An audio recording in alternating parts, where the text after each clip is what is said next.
Salut et bienvenue. Maintenant, ce qu'on va faire, c'est qu'on va essayer de se connecter à notre application. Donc, je vais venir dans mon login screen, je suis déjà là. Et ici, ce que je vais faire, c'est que je vais importer la fonction là-dessus. Donc, je vais faire IMD, ce sera destructuring, ok, import destructuring. Et ici, je vais importer depuis Firebase auth. Donc, je fais Firebase /auth. Je sais pas pourquoi ça me fait ça à chaque fois. Ok, ensuite je viens là, là, et ici je vais chercher à sign in with email and password.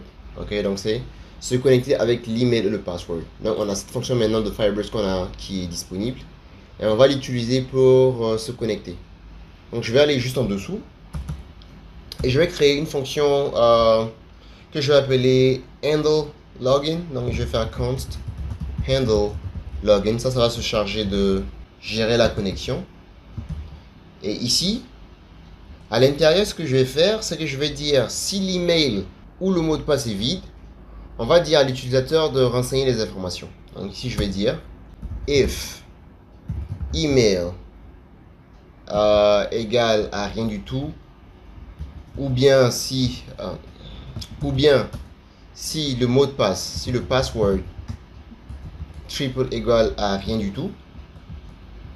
Ici, je vais faire quelque chose. Je vais utiliser alerte, point alerte.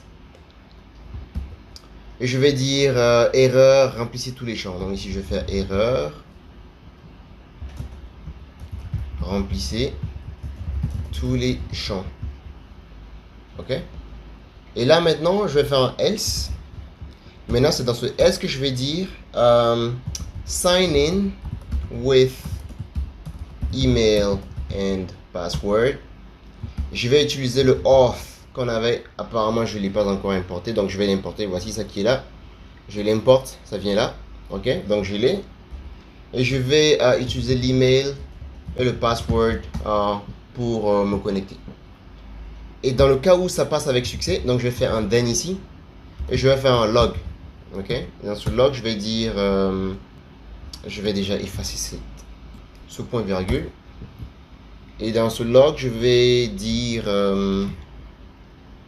connexion avec succès. Parfait. Connexion avec succès. Parfait, juste comme ça. Ok, donc je vais lancer mon émulateur. Ok, parfait. On a notre page de connexion qui est là. Et je vais essayer de me connecter en faisant tester@gmail.com. Et ici, le mot de passe est 1, 2, 3, 4, 5, 6.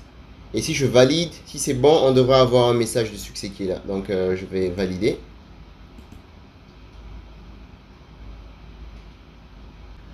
Et bien évidemment, il ne va rien se passer parce que j'ai connecté ce bouton à rien du tout. On a cette fonction qui est là, mais on ne l'a pas connecté à ce bouton.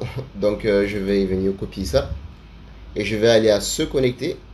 Donc, dans ce touchable opacity, je vais faire un onPress.